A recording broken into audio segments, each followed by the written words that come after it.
बिस्मिल्लाहिर्रहमानिर्रहीम। अस्सलाम वालेकुम, वेलकम टू अनदर वीडियो। आप लोग देख रहे हैं आयरन एनालिसिस। भाईजान बहुत सारी ब्रेकिंग न्यूज़ हैं, ज़ाहिर सी बात है क्योंकि भाई पाकिस्तान क्रिकेट टीम पे बहुत ही मुश्किल टाइम चल रहा है इस टाइम। और पाकिस्तान क्रिकेट टीम साल डेढ़ साल से बहुत गंदी परफॉर्मेंस दे रही है, तो ज़ाहिर सी बात है क्रिटिसिज्म तो बनता है। बहुत बड़ी खबर, ब्रेकिंग न्यूज़, पाकिस्तान और इंग्लैंड के टेस्ट में बाबर आजम को ड्रॉप कर दिया गया है। आप सबने सुनी ली होगी, लेकिन भाई बात यह है कि बाबर जैसे प्लेयर को ड्रॉप करना बहुत अफसोसनाक बात है पाकिस्तान क्रिकेट टीम के लिए। सिर्फ बाबर नहीं, बाबर, नसीम और शाहीन तीनों को ड्रॉप किया गया है। और क्यों ड्रॉप किया गया इस पे बात करेंगे। उसके अलावा आपको पता है पाकिस्तान जो टेस्ट हारा है, फर्स्ट टेस्ट अपना हारा है, उसके बाद ही सूरत हाल बनी है। अब तीसरा टेस्ट जो पाकिस्तान है उसके लिए भी स्क्वाड अनाउंस कर दिया है। और सबसे अहम बात कि क्रिटिसिज्म इतना हुआ बाबर आजम पे, इतना ज़्यादा हुआ भाई। इतना क्रिटिसिज्म मेरा ख्याल है किसी भी प्लेयर पे नहीं हुआ होगा जितना बाबर आजम पे किया गया है। और मैं इस पर डिटेल में ज़रूर बात करूँगा थोड़ी सी इसमें, क्योंकि ये टॉपिक ऐसा है जिस पे लाजमी बात करना बनता है। मैंने पिछली वीडियो में बताया था कि इस पे बात करूँगा, लेकिन मैं अलग सी वीडियो नहीं बना पाया इसके लिए, तो इसी वीडियो में इस पर डिस्कस करूँगा इस बारे में। ख़ासतौर पे मैं आपको बताऊँ, मोहम्मद फुरकान भट्टी साहब हैं जो, उन्होंने बहुत क्रिटिसाइज़ किया बाबर को, और इस लेवल पे किया है कि आपकी सोच है। चलिए फिर शुरू करते हैं इस वीडियो को, लेट्स स्टार्ट। भाई सबसे पहले तो बात करते हैं कि पहला टेस्ट जो पाकिस्तान में गुजरा बहुत ही गंदा गुजरा और बहुत गलत डायरेक्शन में गया पाकिस्तान का पहला टेस्ट।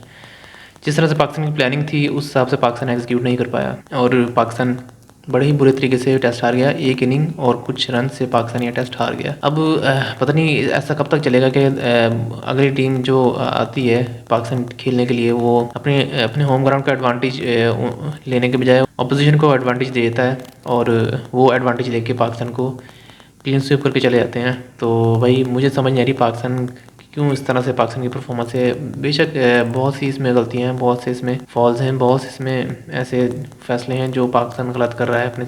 और बेशक बात यह है कि इसमें क्रिकेट बोर्ड का बहुत बड़ा हाथ है। भाई जो बात यह है, पाकिस्तान पहला टेस्ट बड़े बुरी तरीके से हारा। पहले इनिंग में पाकिस्तान ने 556 तो कर दिए, उसके मुकाबले में फिर इंग्लैंड ने जो 800 से ऊपर बारी खेली अपनी, उसने गेम पलट दी फ़ौरन।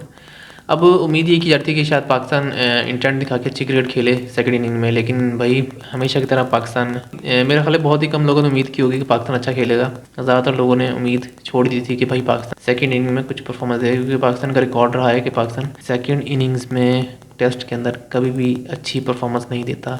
बहुत ही कम ऐसे गुजरे होंगे टेस्ट जिसमें पाकिस्तान ने ऐसी अच्छी परफॉर्मेंस दी होगी। भाई पाकिस्तान कोलैप्स करता गया, और जिससे जाहिर सी बात है पाकिस्तान ये मैच हार गया।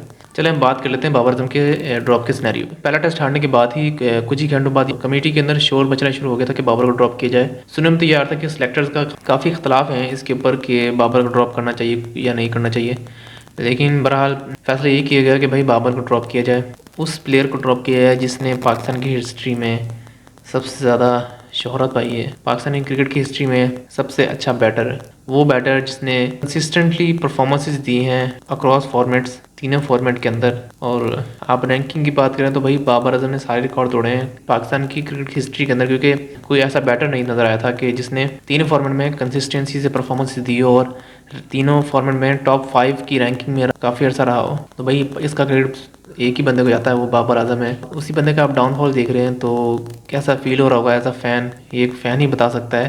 तो जितना मैंने क्रिकेट को देखा है अभी तक, मैंने ऐसा प्लेयर नहीं देखा जिसने पाकिस्तान की हिस्ट्री में एज अ बैटर इतना बड़ा नाम कमाया हो। जो मोहम्मद फुरकान भट्टी साहब है हमारे, वो काफ़ी कवर करते हैं क्रिकेट को, और बाबर को काफ़ी क्रिटिसाइज़ करते हैं। उनका कहना है कि भाई बाबर आजम पाकिस्तान की इस जनरेशन का सबसे अच्छा बैटर है, लेकिन मैं ये कहता हूँ पाकिस्तान की हिस्ट्री का सबसे अच्छा बैटर बाबर आजम है। सिर्फ पाकिस्तान की हिस्ट्री का नहीं, मैं कहता हूँ कि Babar Azam one of the best batter है इंटरनेशनल लेवल पे। अब वन ऑफ द बेस्ट क्यों कहा मैंने, क्योंकि काफ़ी बड़े बड़े बैटर्स हैं दुनिया में, लेकिन उनके साथ मैं बाबर आजम का नाम गिनता हूँ, क्योंकि मैं समझता हूँ कि बाबर आजम बहुत अच्छा बैटर है। और बाबर आजम ये प्रूव भी कर चुके हैं काफ़ी दफ़ा, और इंशाल्लाह दोबारा करेंगे।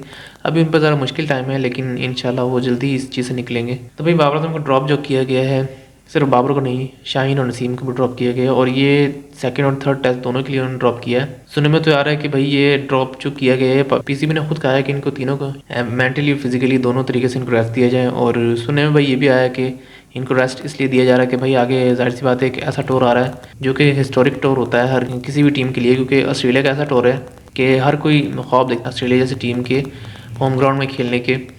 तो भाई ज़ाहिर सी बात है कि ऐसा टूर जिसमें हमें ऐसे प्लेयर्स लाजमी चाहिए जो पाकिस्तान के बेस्ट हैं, तो ज़ाहिर सी बात है इनको रेस्ट देना बनता भी था। और मेरे हिसाब में इसको पॉजिटिव लेना चाहिए, नेगेटिव नहीं। नेगेटिव तो बहुत ज़्यादा सोशल मीडिया पे खबरें फैल रही हैं कि बाबर आजम बस ख़त्म हो चुके हैं, बाबर आजम की बैटिंग ख़त्म है, बाबर आजम का फ्यूचर ख़त्म है। भाई ऐसी भाई इधर उधर की बातें, ज़ाहिर सी बात है जितने मुँह उतनी बातें हैं। तो अब बात सीधी ये है कि इसको पॉजिटिव लें। इस रेस्ट को हम बाबर आजम के लिए पॉजिटिव लेते हैं, क्योंकि बाबर आजम को रेस्ट चाहिए था लाजमी।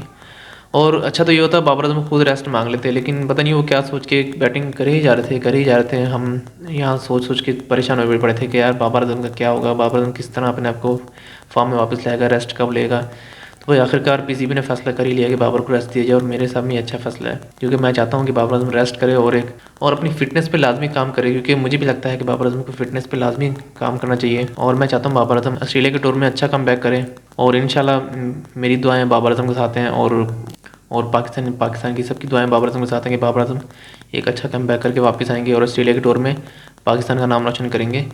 उसके अलावा भाई जहाँ तक नसीम और शाहीन की बात है, उनके लिए भी यही दुआ है कि वो अच्छा कम बैक करें और पाकिस्तान का नाम रोशन करें। अब आते हैं हम पाकिस्तान के स्क्वाड के ऊपर, जो सेकंड और थर्ड टेस्ट के लिए उन्होंने अनाउंस किया है। इस पर जो उनकी रिप्लेसमेंट, अब रिप्लेसमेंट तो नहीं कहूँगा मैं, इनकी रिप्लेसमेंट मेरे नज़र में अभी तक नहीं है इन तीनों खिलाड़ियों की जो रेस्ट दिया गया जिनको, लेकिन इनकी जगह खेल रहे हैं जो फिलहाल अभी वो कामरान गुलाम है, मीर हमज़ा है, मोहम्मद हुरैरा और ये मोहम्मद अली। और इसके अलावा आप देखें जो मेहरान मुमताज़ और जाहिद महमूद, तो भाई काफ़ी अच्छे अच्छे प्लेयर्स हैं जो ऐड किए गए, और मेरे सामने इनको चांस मिलना चाहिए। जाहिर सी बात है नया टैलेंट जो भी हो उनको चांस देना चाहिए। मेरी दुआ है पाकिस्तान ये टेस्ट सीरीज़ जीते। लेकिन बात यह है कि अब जो इन्होंने नए खिलाड़ी डाले हैं, अब उन पे हम उनको देखना है कि वो किस तरह से खेलते हैं, क्योंकि जाहिर सी बात है अभी काफ़ी ऐसे प्लेयर्स में हैं जो अपना पहला टेस्ट ही खेलेंगे इंटरनेशनल लेवल पे। ज़रूरी नहीं कि पाकिस्तान सीरीज़ जीत जाता तो इसका मतलब ये है कि भाई तीनों को हटाया तो पाकिस्तान सीरीज़ जीता है, ऐसी बात बिल्कुल नहीं है। बात यह है कि अब वो तीनों फॉर्म में नहीं है। यार इस तरह की बातें करने से कोई फ़ायदा नहीं है, क्योंकि अब ये ऐसे प्लेयर्स हैं कि इनको अब बाहर ज़्यादा देर रख नहीं सकते। इन्होंने पाकिस्तान की तरफ से बहुत नाम कमाया, पाकिस्तान के लिए बहुत सर्विस दी है। तो मेरे सामने भाई ऐसी बातें ना करें। और बात यह है कि अगर आपने इनके अच्छे टाइम में सपोर्ट किया इनको, तो इनके टफ़ टाइम में भी आप सपोर्ट करें।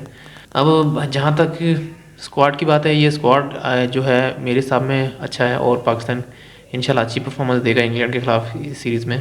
भाई अब आते हैं हम क्रिटिसिज्म के ऊपर। भाई क्रिटिसिज्म तो बहुत लोग कर रहे हैं बाबर आजम के ऊपर और बहुत से खिलाड़ियों के ऊपर, लेकिन जो टॉप लेवल का क्रिटिसिज्म कहते हैं ना, जिसको कहते हैं कि भाई हाथों के पीछे पड़ने वाला, तो वो भाई एक ही बंदा है, मोहम्मद फुरकान भट्टी।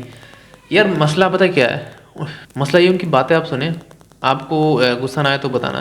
अब बात यह है कि कोई चलो इंडियन बैठा होता ना, तो हम कहते हैं यार इंडियन है इसलिए ऐसी बात कर रहे हैं। भाई ये हमारा अपना पाकिस्तानी बंदा बैठा है जो कि अपने आप को न्यूट्रल कहता है मैं न्यूट्रल की बात करता हूँ, क्रिकेट की बात करता हूँ। भाई बात यह है कि आप जितना क्रिटिसाइज अपने खुद के प्लेयर्स को करते हैं ना, या एक्सपोज खुद करते हैं बैठ के, तो इतना मेरे ख्याल है हमारे हमसाए भी नहीं करते। तो भाई मुझे तो समझ में नहीं आती कि क्या चाहते हैं। पिछले दिनों इन्होंने इतना क्रिटिसाइज़ किया बाबर को, जो बाबर आजम कैप्टनसी से उतरे थे, उस पर इतना बाबर आजम को बुरा भला कहा, उन्होंने ऐसे वर्ड यूज़ किए बाबर आजम के खिलाफ कि भाई बड़ा खिलाड़ी हो पाकिस्तान, खुद कहते हैं कि भाई पाकिस्तान की जनरेशन का सबसे अच्छा बैटर है, इतनी तारीफ़ करते हुए आप उसकी फिर बेइज्जती करते हैं, साथ ही उसकी बेइज्जती शुरू कर देते हैं। तो मुझे तो कोई समझ नहीं आती उनकी लॉजिक है।